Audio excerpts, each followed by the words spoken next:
Alright, Chapter 2, How to Code, Test, and Validate a Web Page.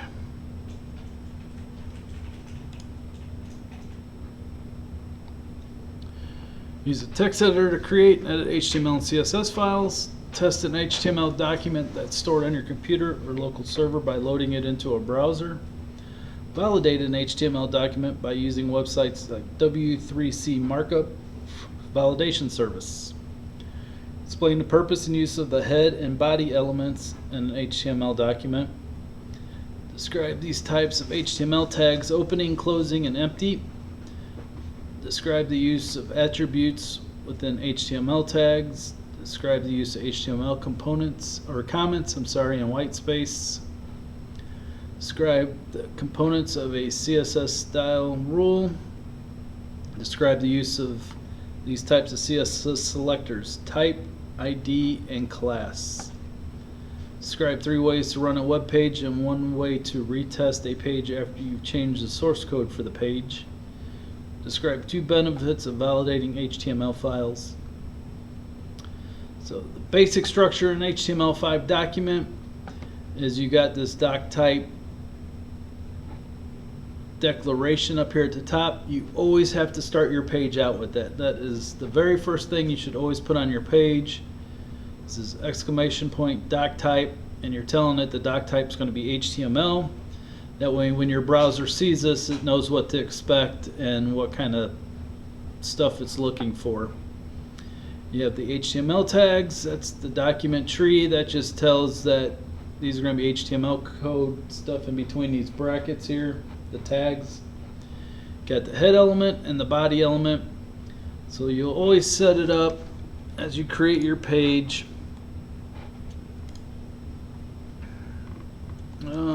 Let's do a new text file, doesn't matter. So we'll do doc type HTML, and then we do our HTML, and usually this closes it for you right away. It closes HTML. So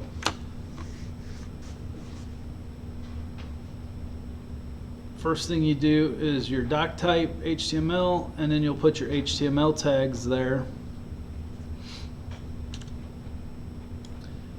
And then inside your HTML tags, you'll put a head tag and a close head tag.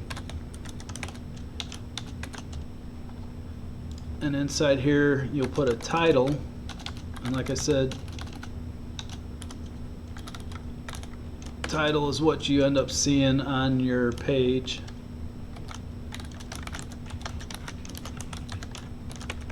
You close the title. So here's our opening tag and our closing tag for our head, our opening tag and our closing tag for title. And then we go inside here. After a head, we do a body, and then we close our body. And then all the stuff we want to show up on our web page will be inside these body tags here. Move this over.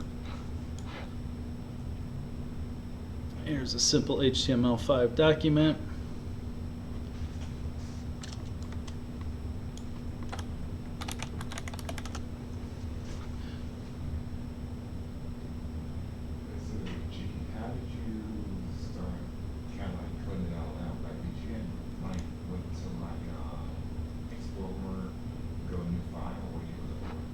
I just went to file, new text file. You could probably do a new, I would maybe just do a new file and then call it whatever you want to call it. So like index. I'm going to name this a little bit different because there's already an index in here. And actually, let's do this file. Oh, that's good. Index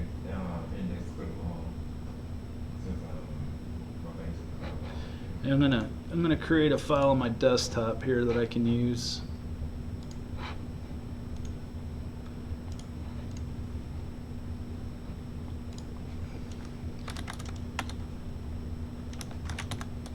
call call it HTML demo, and then I can just do it like that.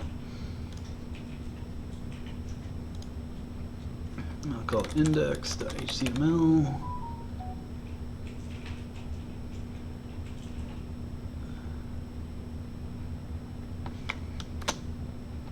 And I'm going to save it on my desktop in that HTML demo folder.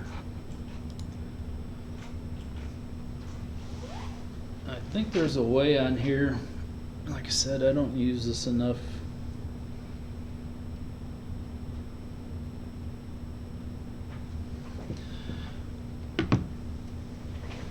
There's a way you can type it out to like include the doc type and everything right off the bat. So like if with these extensions we put into it, if you start coding it, it's like the very first thing they knows you need is this doc type, so you can put that in there and it automatically does it for you. And then as you type in head, it automatically closes it for you. That's what I was trying to get it to do on my other one, but since I opened it up as a regular file. And then title, and it automatically puts the title in there.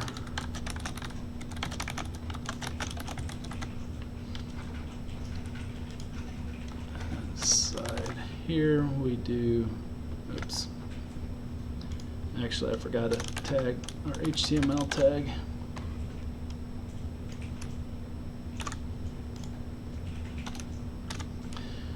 Inside here we do body and then a close body, and this is where all of our code will go.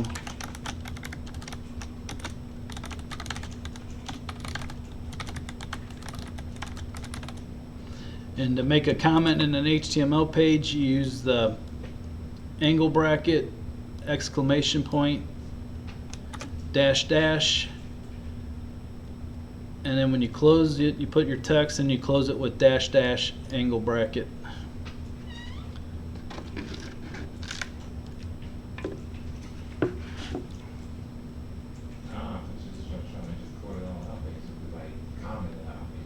Yeah, that will comment it. So anything you put in between that angle bracket, exclamation point, dash dash, and that dash dash angle bracket is going to be nothing but comments.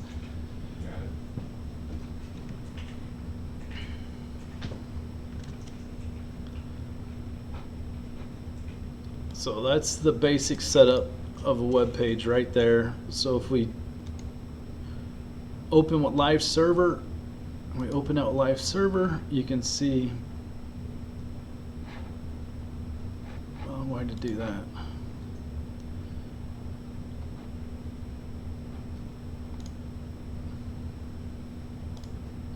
Let's open our folder here.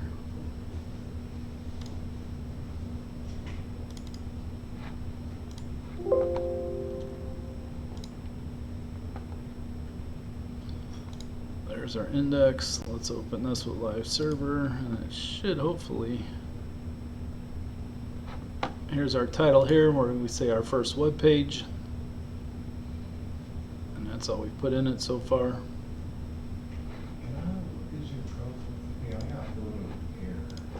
You got one up by that doc type up here? No, it's not the HTML part. Is it?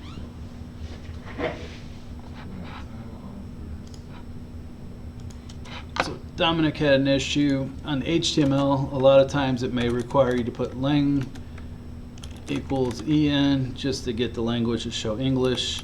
Some of the extensions we put in there will cause it to throw more issues than that's really a big deal. If you don't put that language.en in there, technically it's not that big of a deal. I mean, your web page will still run and everything like that, but to kind of follow the requirements, that's why it flagged it like that for you.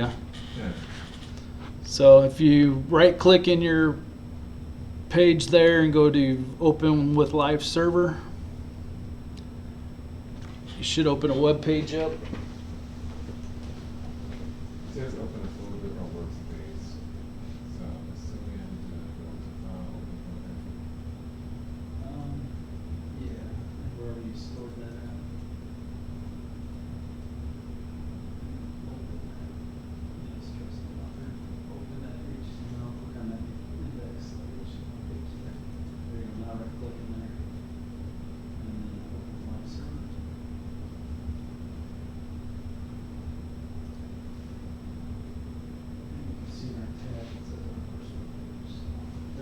first web page. We haven't put any code yet in the body of it. That's why you're not seeing anything on the screen.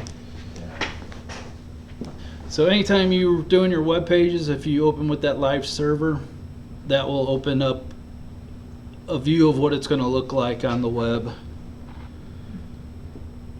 So let's get the PowerPoint back up.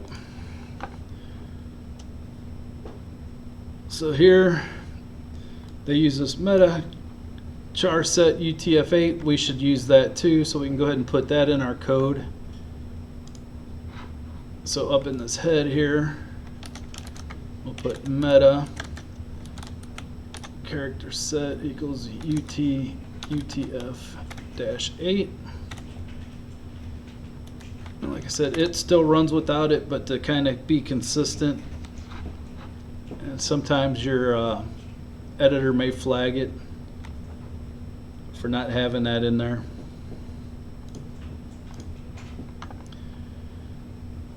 They call their San Joaquin Valley Town Hall. We call ours our first web page.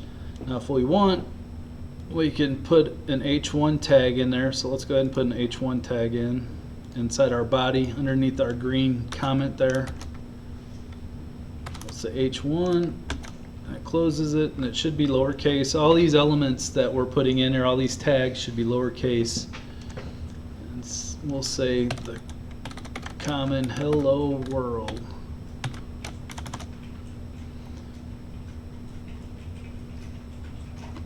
You can right click on that again. You can either open it with live server or you can save it and then go back to whatever browser that was originally in. I don't know which one it opened it in. Here, and then it'll refresh it after you save it, and it shows up. There's our heading that we put in, hello world. Just come up looking like that? Yeah. Okay, good. So there's technically your first web page, since you actually put an element inside the body tags and got it looking right. Here's a paragraph here on this line, another paragraph with a link. So what we can do is, if we want to put a paragraph in here, we just enter. We'll do P for paragraph and say this is our first web page. Put another paragraph and say, what do you think? We can either save it again and go look at our browser,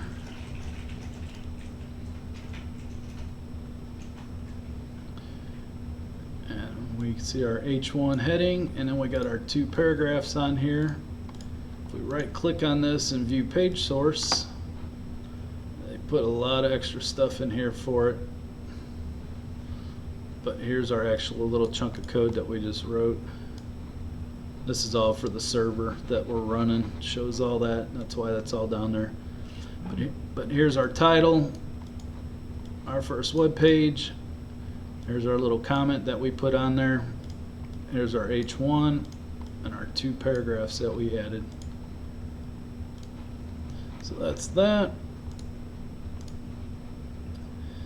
They have a link out here that they put on it, so we can put a link on if we want. Can I put my Spotify playlist on there? What's that? My Spotify playlist on there? You can put a link to it if you want. So what we'll do is a paragraph, and then we'll put an href, which is an hyperlink reference is what it's saying. Href equals whatever your Spotify address is, if you know it off the top of your head. Yeah, I kind of use the app and just right click on the playlist or copy playlist link or something like that. Yeah, share copy link to playlist.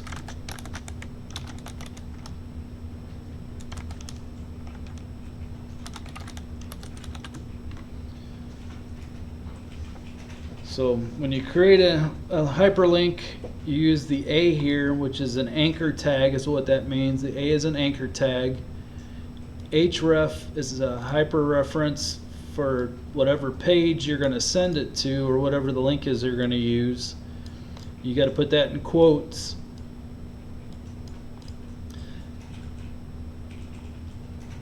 and you got to close that angle bracket there. So you have an angle bracket, ahref, plus all the link inside the whole angle bracket here. Then you put the text you want to show up as your link, and then you close your angle bracket, close your paragraph, or your anchor bracket, I'm sorry. Close your anchor bracket, close your paragraph. We save this. Save, I go look at this page. Here's my hyperlink I just created. If I click on this, it should take me to ESPN's homepage. And it did. Oh, that's so sick, dude. Did you get yours to show up? Yeah, I got my whole fingers put up and everything. There you I go. like it. Yeah. And then eventually we'll start coding it to where when you click on it, it'll open in a separate window. It doesn't take you away from your page and stuff, so you don't have to use the back button to get to where you were.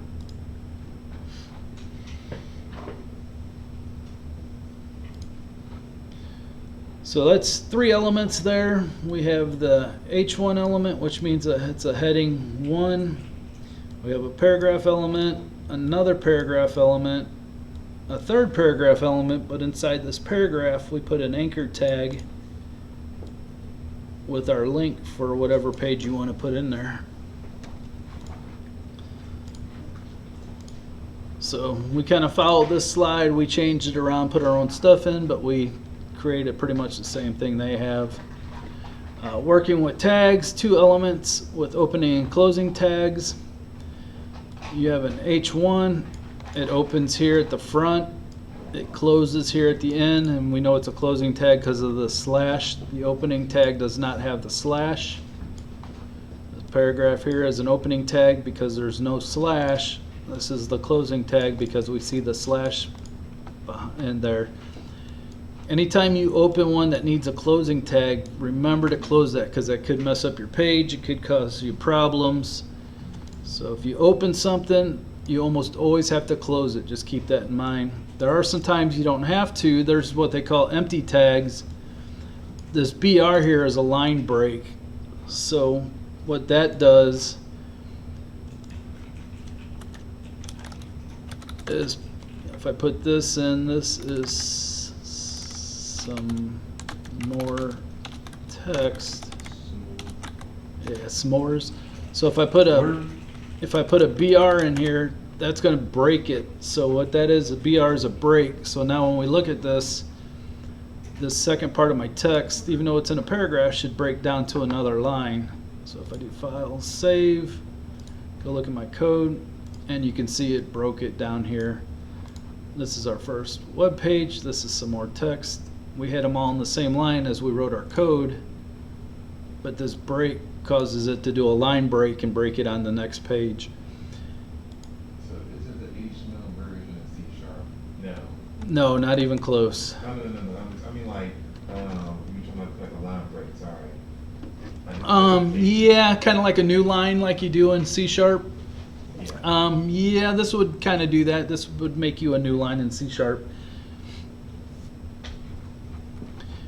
And they have what they call block elements. Like this H1 is a block element to where it's on its own line and it's kind of spaced out nice and neat. Paragraphs are block element. So if I remove this code real quick,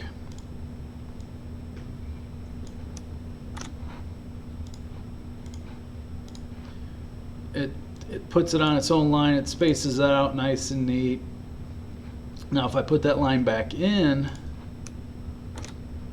this is called like an inline element. It's not a block element, it's inline. So it's not going to space it out nice and neat. It just does what it's told. So if I save it, and you can see how close they are together now, because it's not a block element. It's technically what they call an inline element. So it doesn't space it out nice and neat. It just does what it's told. It says break the line, put it on the next one down. That's what it does. So as we get going through this, you'll see inline elements and you'll see block elements and stuff as we start talking more about this.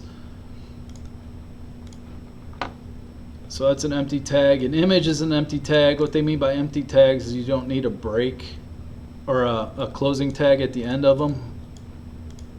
It just needs an opening one. So you can go through on like W3 schools and see what ones are empty tags, and there's a handful of them that are empty tags that don't need a closing tag with it. Correct and incorrect nesting of tags. So correct nesting, kind of like we did with that break or with the anchor tag, is you open your paragraph or you open the element, put your code in there, you put another element in there, and you have to open it and close it inside it, and then you close the parent tag, which is that paragraph that started it. You don't do it that way, you're going to get an error. I'll give you an example of that. So I'll create another paragraph here. And we'll say here is some important text. We're going to italicize this important here. And to italicize your text, you put a opening bracket I, and you can see it automatically through closing bracket I in there, which gets to be a pain sometimes with this because it doesn't do it like it should. So if I put that important in there, Control V, this should be italicized now. So if I save it and we look at it, you can see how the important word here is italicized.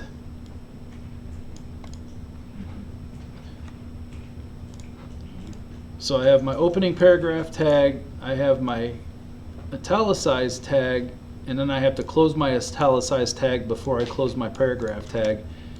If I put this italicized on the outside of the paragraph,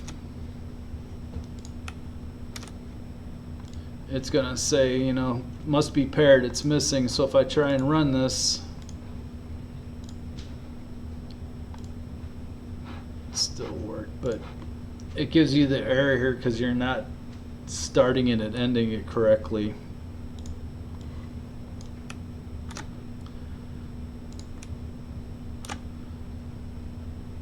So your paragraph can hold nested tags inside of it, but when you open a nested tag, you got to make sure you close it before you get to the end of the parent opening tag.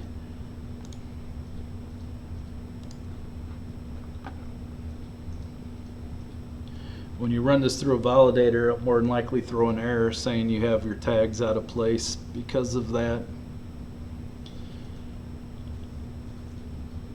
Before we get into how to code an opening tag with attributes, let's go ahead and take our lunch break. We'll come back. Alright, lunch break's over. We're going to continue on how to code an opening tag with attributes. So an opening tag with one attribute, the opening tag is the angle bracket here and the other angle bracket here. There's no slash in it, so we know it's an opening bracket. So the attribute is this href part in here. Usually the attributes you can tell because they're followed by an equal sign most of the time. So like down here, opening tag with 3 attributes. The href is one of the attributes, the title is a second attribute, and this class here is the third attribute. So when you see attributes, that's just what they're talking, are some of these extra parts in the code here. Anchor tag most often will have the anchor and this href part for the attribute. You can put the title in here if you want. You don't see the title very much. The class here is used mostly for styling style sheets or styling your link in that. And so when we get more into the CSS stuff, you'll see the class, the ID and stuff used a lot more. But when you have an attribute like that, the attribute always goes in the opening tag. It never goes in the closing tag. If you put it in the closing tag, you can see right away it's already starting to give you yellow issues saying it shouldn't be going there. So An attribute never goes in the closing tag. It will always go up here in the opening part of the tag.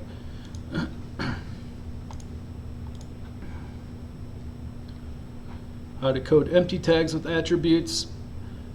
Pretty much the same way. You have your opening tag. You have your attribute here for the source, telling it's a logo.gif. And then the alternate tag is the Smearok logo.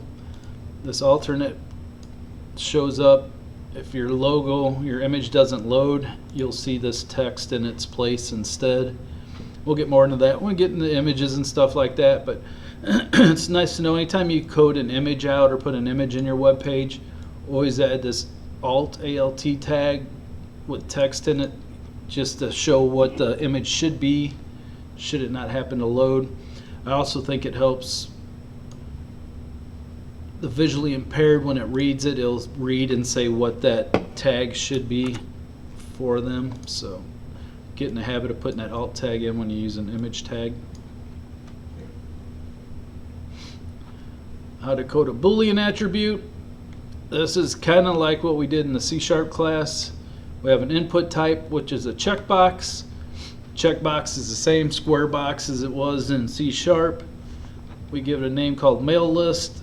If we put this attribute on the end called checked, it will show our checkbox as being checked. And let's copy this and we'll paste it in our code to take a look at it.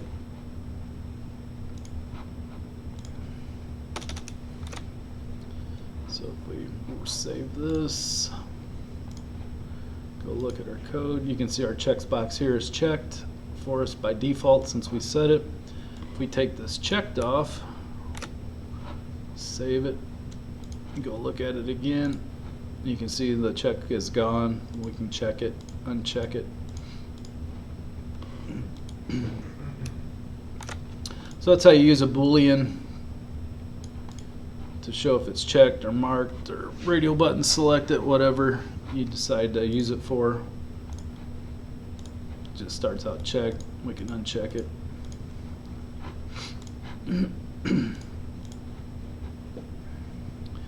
Attributes for identifying HTML elements. So an opening tag with an ID attribute. So when we use these IDs in an element or a tag, the ID should be unique to describe what it is, and you don't want to reuse it. You want it to be unique. When we use class, like down here in this example, the class you can use multiple times. It's more for setting up styles on a sheet. The ID, you can do more with it with JavaScript and stuff like that. So you want to try and keep, when you use an ID, make it a unique ID and not reuse it. When you use class is meant to be reused. Most of it's CSS style sheets. So here you have a div with an ID. The ID name is page. Here's an opening tag with class attribute. It's our anchor tag with the href, which makes that a what? The anchor makes it like a link. Yep, makes it a link. The anchor and the href make it a link. Give it a title, and then the class, which usually you'll add CSS code to that class there. You document with comments and white space. We already went over the comments. All it is the angle bracket, exclamation point, dash dash. Anything after that dash dash is part of a comment. And you close your comment with another dash dash and the, was that a greater than sign technically? A greater than sign? Kind of. Yeah, to close it. And you can do multiple lines of comments with it. So if I take these two off the end here,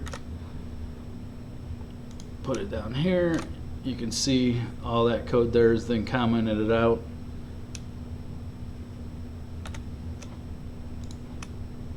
Or just this line, comment that out, go save it, and you can see my heading is now gone because of that.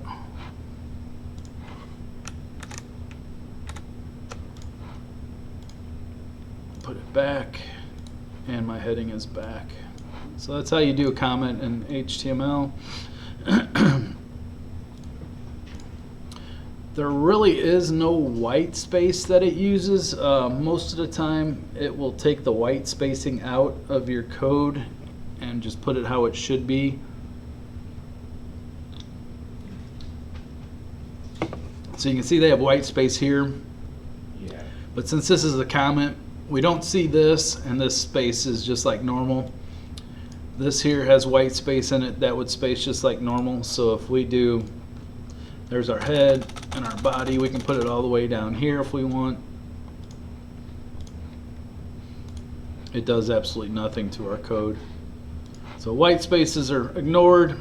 If you need a space in between something, you can use this code here, NBSP, non-breaking space. I guess you don't need to and sign in front of it anymore.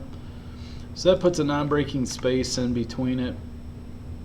That should give us a little more space in between our code there, but it's hard to tell on there. But you can do that, or you can put a bunch of the breaks in like this.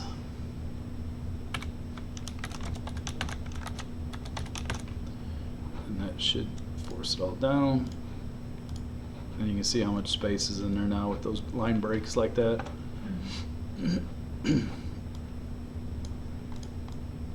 I'll leave one of them in there. And we got the one in there.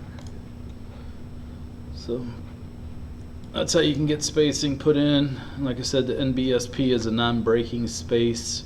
Usually you'll put that in text to kind of space some text out and stuff like that. So like, let's put one in here.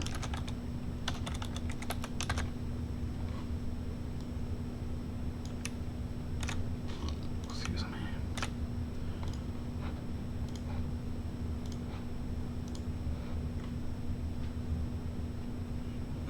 Put a little more space in between here, if any at all.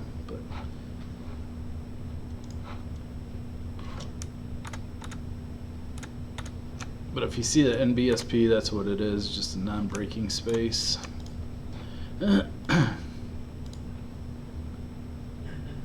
So getting into some of the CSS, parts of the CSS style rule, the H1, which is our HTML element, it's called a selector. That's the element you're selecting to style. The next part is the property, what you're telling it you want to do to it. So we're going to take our H1 selector, which is our H1. We're going to make the color of it, and the value is navy. You always want to end your lines with a semicolon. You put your property and your value inside curly brackets, and that way it'll pick it up. So I can give you an example.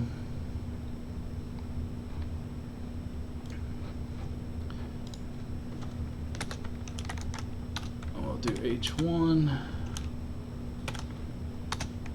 I'll do color navy. And that should change all of our H1s to navy, hopefully. I think I embedded that properly. Nope.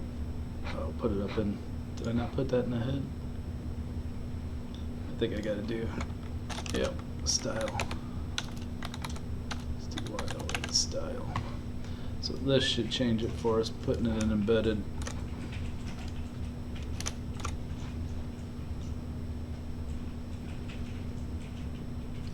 S-T-Y-L-E, S-T-Y-L-E. There we go, now it's navy. Let's make it a better color. I'll make it green so it sticks out a little better. There you can see it changed to green now. Let's see that. Color. Yep. Wait, is that a quotation? No, this is a colon. So you use color, colon, and then whatever color. So after your property, you always put a colon there to tell it what value you want to use for it.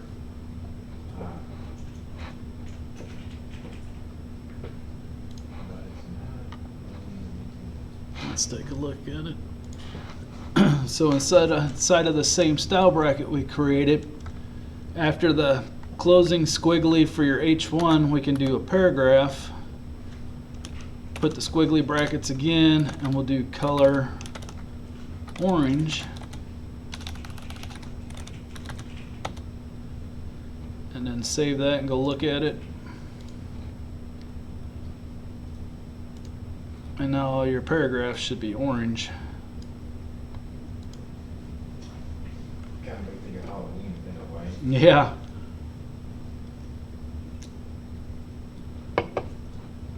But there's all kinds of colors you can use, combinations. We'll get it to where we can style each paragraph separately if we want to, instead of this here just says go find every P in our code and change those colors to orange. Go find every H1 in our code and go change all those colors to green. We can do an anchor.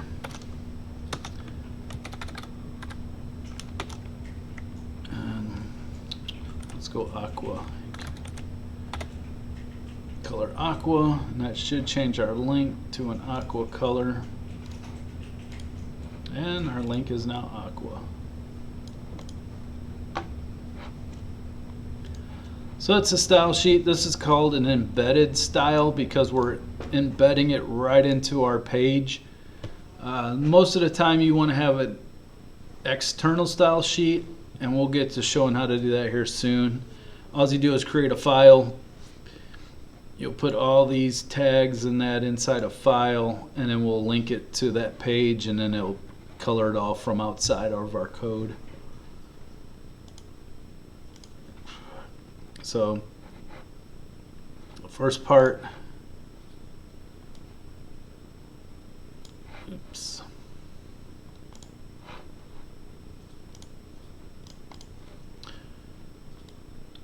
First part is our selector.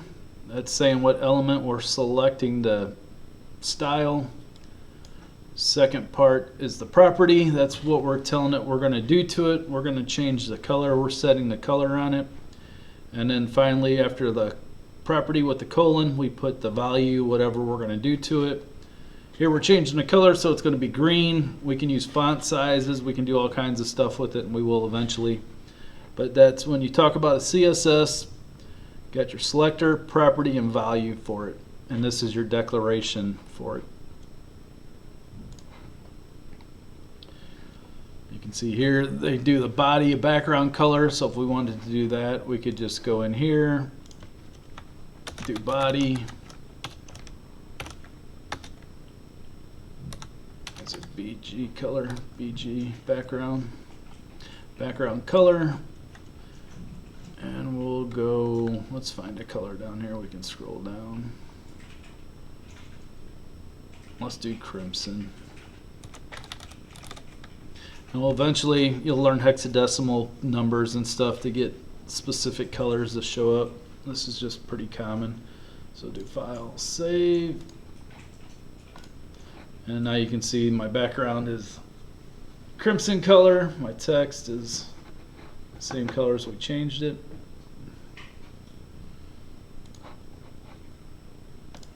It's pretty bright. Yeah, it is. So there's the H1. They're using hexadecimal colors here. So you can see they're using a shade of orange. This H1, we can put a line below it if we want, so we can just copy this little snippet of code instead of typing it all out for the time being. Put that with our H1. And then run this. And you can see we get that line underneath it because of that. I think we can set a width on it, I believe.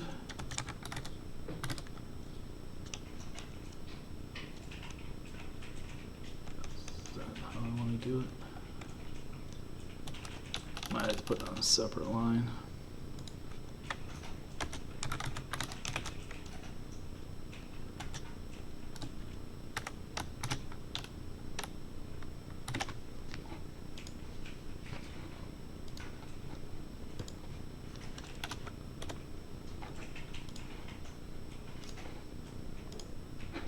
You can see now the width of the line only takes up 50% of the screen instead of the whole screen itself.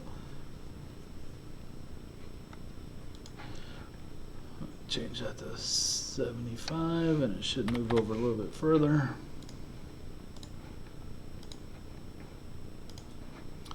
It's a little bit further, and if we get rid of that width altogether, it'll stretch back out to the screen.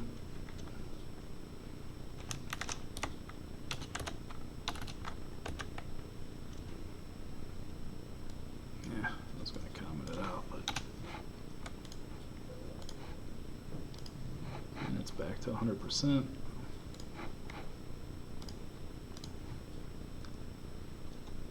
I don't have any lists or anything yet. That's what this does is once we start creating lists, we'll have different types of lists. And then they're changing the bullets to squares instead of dots. So we'll get more into that as we get going. And then a comment for a CSS, that's what I was trying to do. I put my asterisk on the wrong side.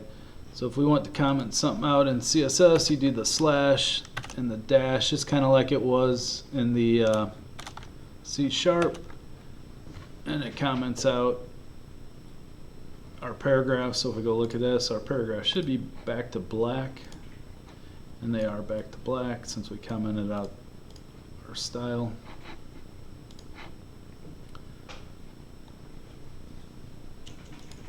So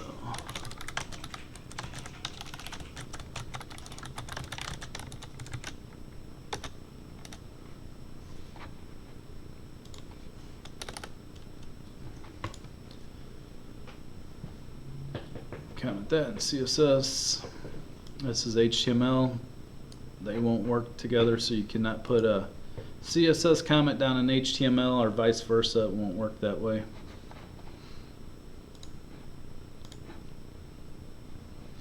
Elements can be selected by type, ID, or class. The type is just by calling the normal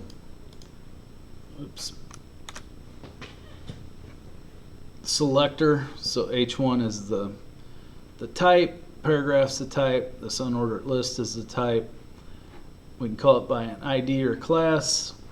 So we'll do it this way. I'm going to take these comments off for a second.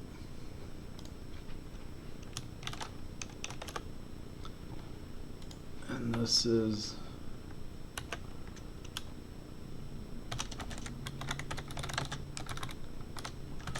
with a type, and then we can come down here and we'll give our paragraphs. Let's do it.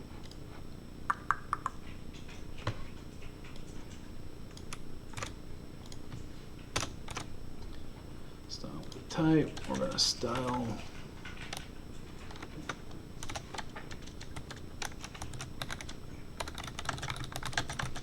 with an ID.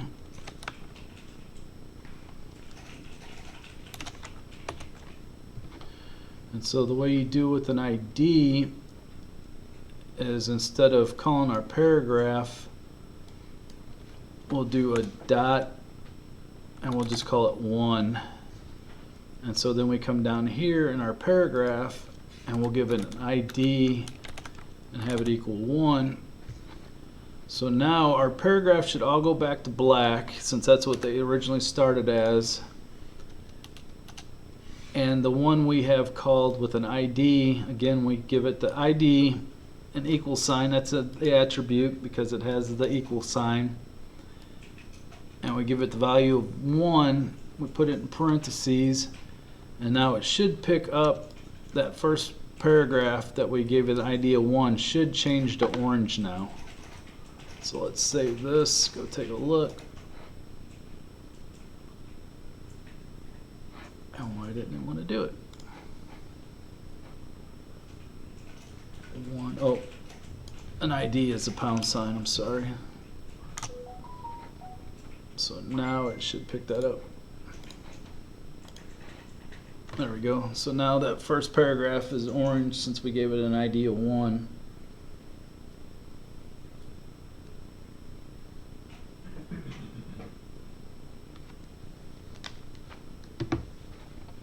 So then if we want to style another one, what we can do is just do an ID, an ID, call it 2. We'll set it up the same way.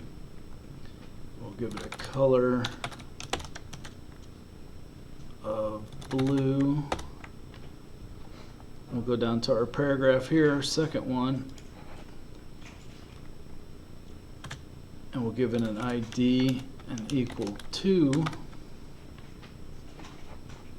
And now this second paragraph, what do you think should be color blue? And there it is, colored to blue now.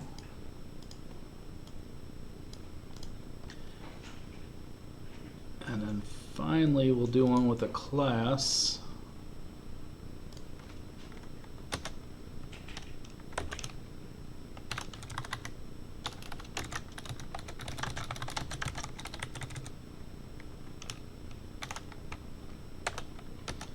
And then we can call our class 3 if we want to. We'll do color. Let's find something. Let's do burly wood. Come down here in our third paragraph. We're not going to mess with the one with the anchor tag on it. We'll leave that alone. So we'll go class, since we have to use the keyword class. And we called it 3. And now our third paragraph here should be that burly wood color here.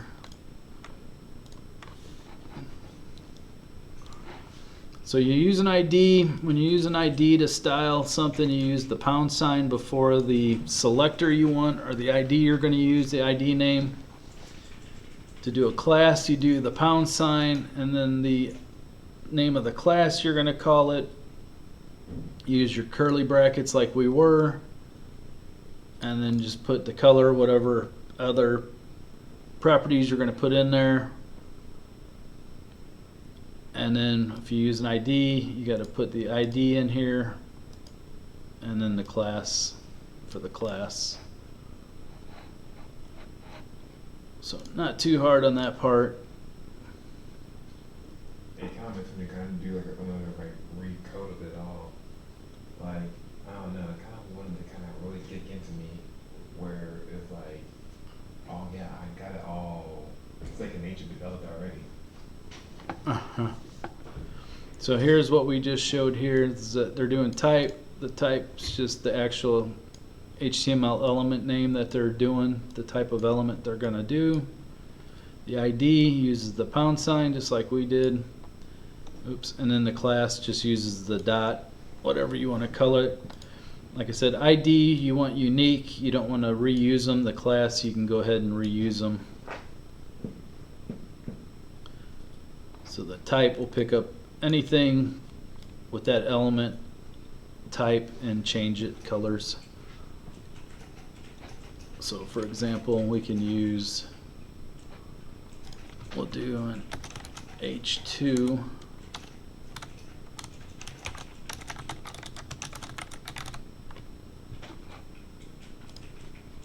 I'll do another H2.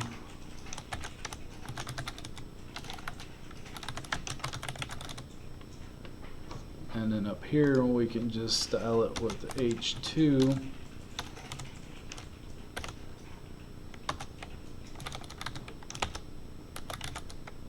Color it pink. And now any H2 we have, which we just created, these two H2s should both be pink. So second heading and third heading should both be pink. And second heading and third heading are both pink. So when you use the type, I guess I can put this up under type.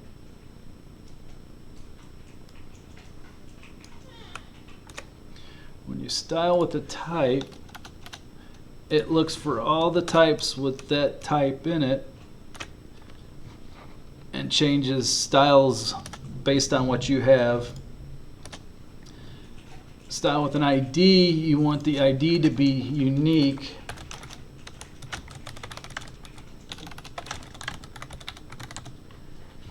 And styling with the class made to use multiple times.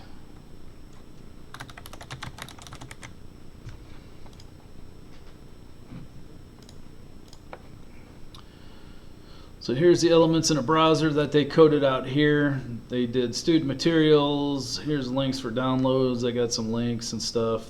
They ended up styling them. This is what it ends up looking like. Brackets dialog for choosing a folder. We already kind of looked at that. Brackets with an open file displayed. It's a little bit different than what we're doing. Here it's given some brackets with CSS hint codes. As we typed ours out, it was giving us hint codes for colors and stuff like that. I think with the extensions on it we have, it'll do some of this stuff. Common HTML and CSS errors, common HTML errors, an opening tag without a closing tag. Very important, if you open one and it needs a closing, make sure you add that closing one. Misspelled tag or attribute names. Like we saw in our C# class, if you create a variable and don't call it by that same name, you're going to get errors. Same with this. If you name a tag one thing or an attribute a name and you don't call it by that same name, you will have issues. If you're using quotation marks like we do in our href down here, make sure you wrap it in quotation marks. That can cause you issues. Incorrect file references and link, image, or anchor tag elements.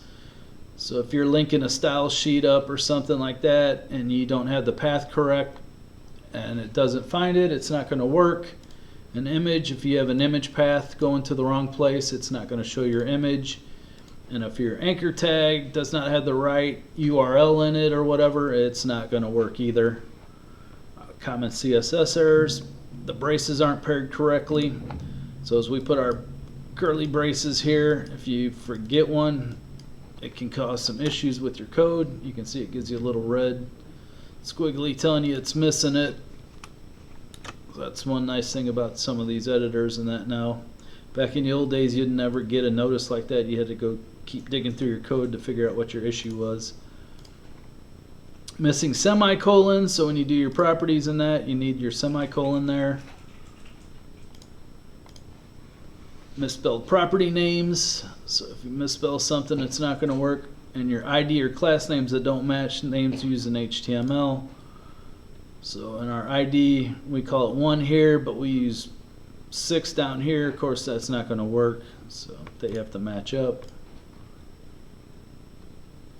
Brackets with vertical. Brackets must be the editor they're using here instead. We're using Visual Studio Code, so I'm not going to worry too much about this. Live preview icon, we don't use that live preview icon. We right click on it and do open with live server. 3 ways to run a web page that's on your own computer. Start your browser, use the file open or open file command to open the file. Use the file explorer on your system to find the HTML file and double click on it.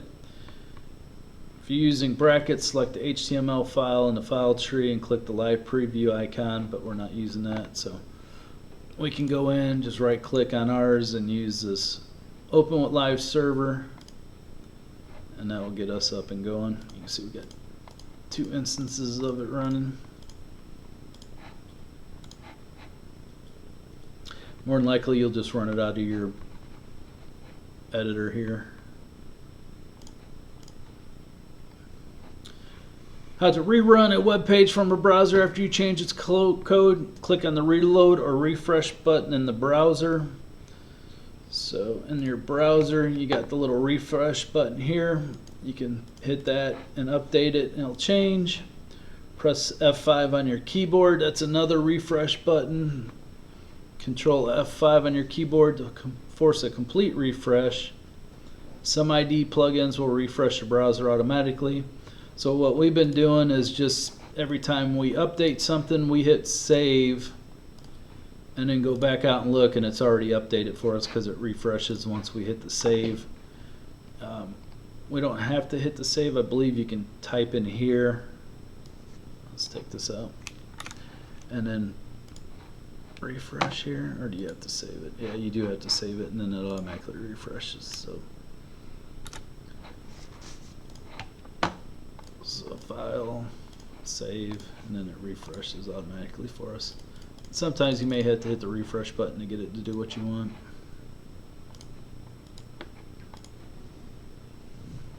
How to test and debug a web page. How to test a web page.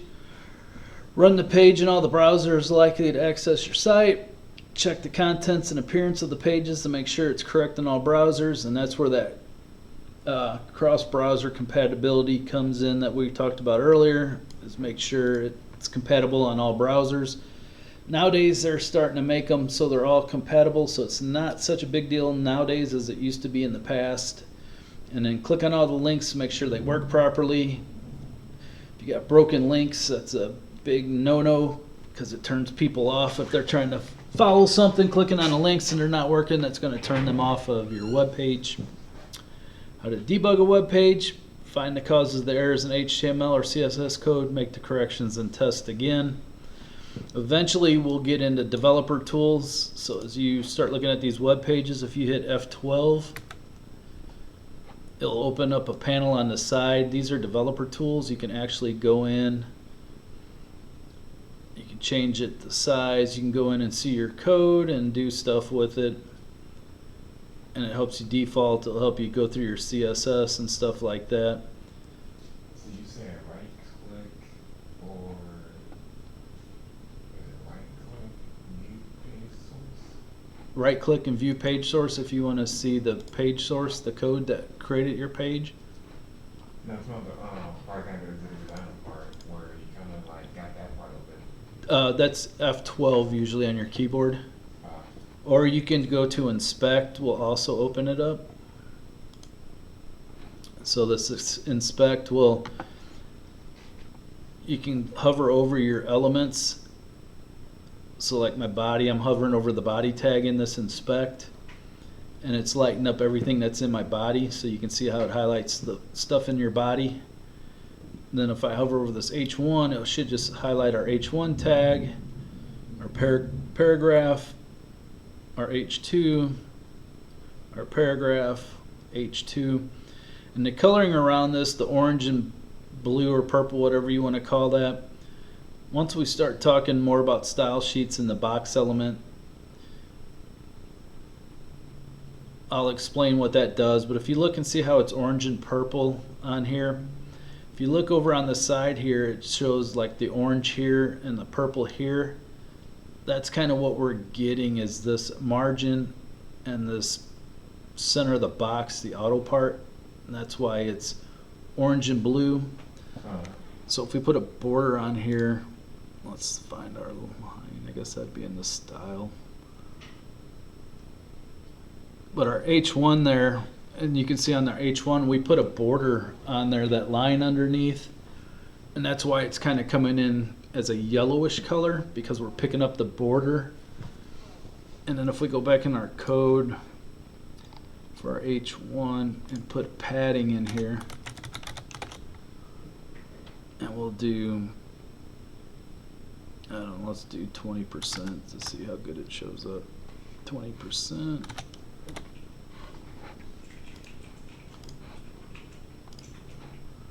And you can see how much space that put around there because of that padding I just added. So if we hover over this H1 now, we should see some green. And it makes it a brown color because of all the colors we've been using. But now you can see like there's an orange up at the top here. There's an orange up at the top and the bottom here. That's our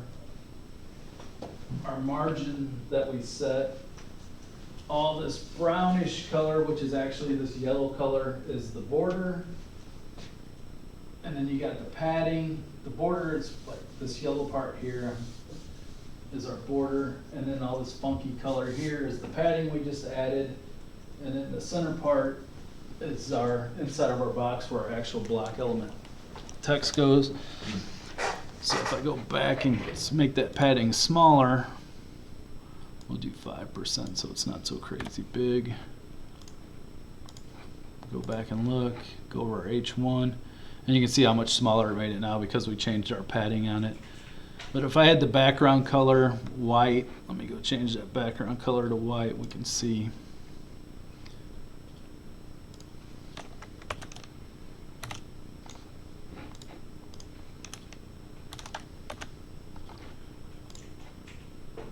Let's change our background back to white, and then when I hover over this, you can see the colors kind of match up a little bit easier.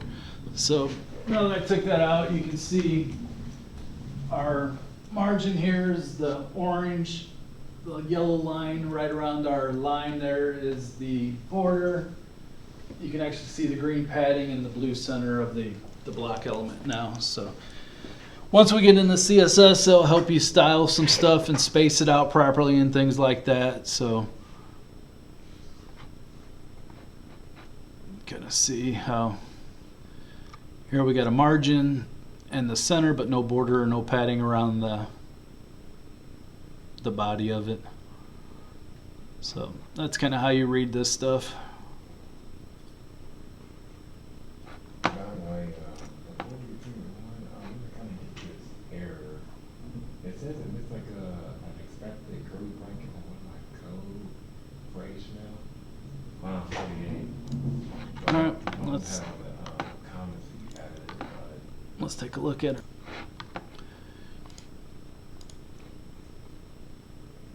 So debugging a web page, I kind of showed you more with the developer tools.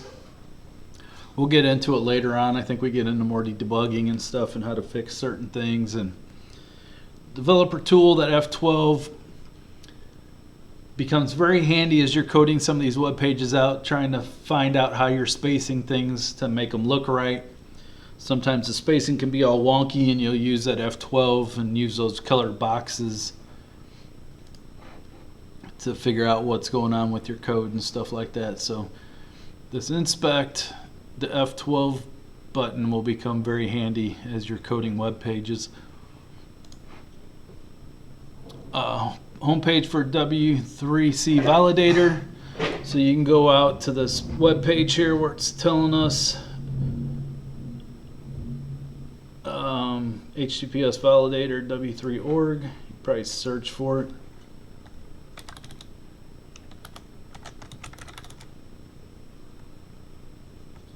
Validator, we can go out here and check it. So what you do is you just open this page up here, the validation service.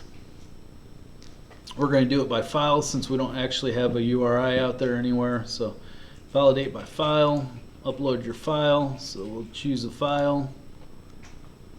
I am on the desktop. I am using HTML demo. I'm going to have them check my index. So we'll open that up. Tell them to check it, make sure everything's all right. Hopefully it's happy, and it says it is. Document checking completed. No errors or warnings to show. So as you write your code, you can send it through this. I know a couple of our labs and homework make us do this and take a screenshot. So you'll have to take a screenshot of it and show me that it does pass validation. As we get into style sheets, I think it has a style sheet validator 2. Here's the style sheet 1. So let's go out here, and we don't actually have a style sheet set yet. So W3, what was it? Validate CSS validator W3C, and you do it the same way. If we had a file upload, we can do direct input if we want. Let's go grab our code, throw our code in there and see what happens.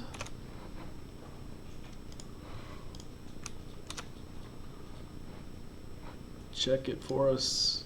Congratulations, no errors found. So we passed W3C CSS validation checks on it. It all looked good.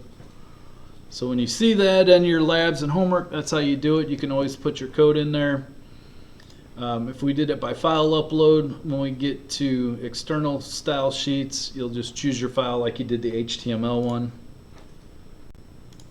Like you did your HTML, and just do validate by file upload. Go choose your file, check it, and it'll do the same thing. We directly inputted ours in here since we did it, embedded it in our code, ran it, and it tells you everything's good. If not, you'll probably get a red mark. Let's take out a semicolon here and see what happens. So we run it with known error in it.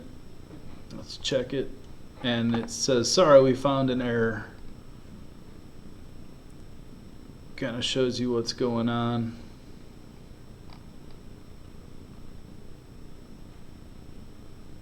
It doesn't show our actual error. Oh yeah, it does right here. Line 7, our H1 padding parse error. We forgot our, doesn't really give you a good note on what's wrong, but you can kind of get the idea. So if we put our, I guess it was padding that we messed up, so run it back through, check, and it should be happy, no errors found. So that's how you do the validation stuff on your HTML, CSS. HTML, we want to leave our head tag off here. Let's save it. We'll run it through our validation, show you what an error looks like in the HTML validation. We got our file, choose it, let's check it. And it surprisingly gave us no errors. That's funny. But eventually, if you do get errors, they'll show red or orange just like it did. Let's take our body tag out and see what happens.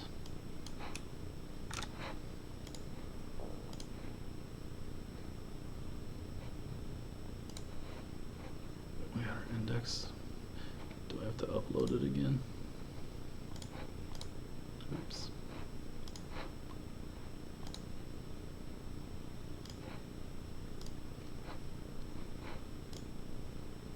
No, still good.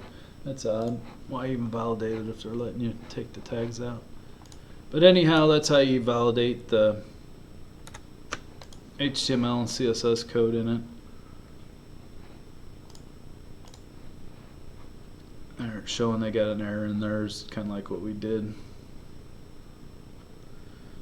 So use the text editor, create and edit HTML and CSS files. That's what we did. Test an HTML document that's stored on your computer or local server by loading in our browser. We did that. Validate an HTML document using a website W3C Markup Validation Service. We just did that.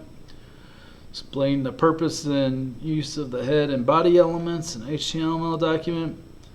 The head just holds information we need for our web page, like the title of it, any kind of pages we're going to import, any kind of styles or JavaScript. Stuff we don't want actually seen in our HTML page goes up in the head.